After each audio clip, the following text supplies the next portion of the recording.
বাংলাদেশে মতুয়াদের ঘরবাড়ি লুট করে পুড়িয়ে দেওয়ার প্রতিবাদে রাষ্ট্রপতি, প্রধানমন্ত্রী ও স্বরাষ্ট্রমন্ত্রীর কাছে চিঠি এবং সাংবাদিক সম্মেলন অল ইন্ডিয়া মতুয়া মহাসংঘের পক্ষ থেকে বুধবার উত্তর চব্বিশ পরগনা ঠাকুরনগর ঠাকুরবাড়িতে অল ইন্ডিয়া মতুয়া মহাসংঘের পক্ষ থেকে সাংবাদিক সম্মেলন করে জানানো হয়, গত 22 মে বাংলাদেশের যশোর জেলার ডহর মহিষাহাটি এলাকায় মতুয়াদের কুড়ি বাড়িতে লুটপাট চালিয়ে জ্বালিয়ে দেওয়া হয়। অল ইন্ডিয়া মতুয়া মহাসংঘের সাধারণ সম্পাদক সুখেন গাইন ভারতবর্ষের প্রধানমন্ত্রী নরেন্দ্র মোদী, রাষ্ট্রপতি দ্রৌপদী মুর্মু ও অমিত শাহের কাছে চিঠি পাঠিয়ে বাংলাদেশ মতুয়াদের উপরে অত্যাচার বন্ধ করার জন্য ব্যবস্থা গ্রহণের আর্জি জানিয়েছেন।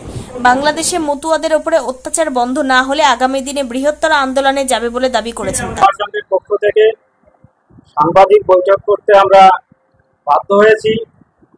আমরা কম বেশি প্রত্যেকেই অবগত আছি, বাংলাদেশের যশোর জেলার ডহর মহিষাহাটি এলাকায় গত 22 তারিখ অর্থাৎ 22 মে 2025 মতুয়াদের 20টি পরিবারের উপর যে পাশবিক নির্যাতন হয়েছে, লুটপাট, দোকান লুটপাট এবং প্রত্যেকটা বাড়িতে অগ্নিসংযোগ করা হয়েছে।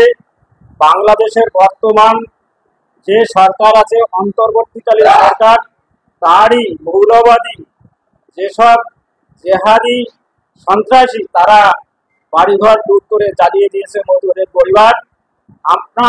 আপনাদের মাধ্যমে এই বার্তা দিতে চাই আমাদের ভারতবর্ষের মাননীয় প্রধানমন্ত্রীকে এবং স্বরাষ্ট্রমন্ত্রীকে এবং মাননীয় রাষ্ট্রপতিকে, আপনারা অবিলম্বে আমাদের দাবি বাংলাদেশে মতুয়া এবং হিন্দু পরিবারের উপর যে অত্যাচার, আপনাদের মাধ্যমে সেই অত্যাচার বন্ধ করুন। আমরা আপনাদের কাছে সেই আবেদন রাখি।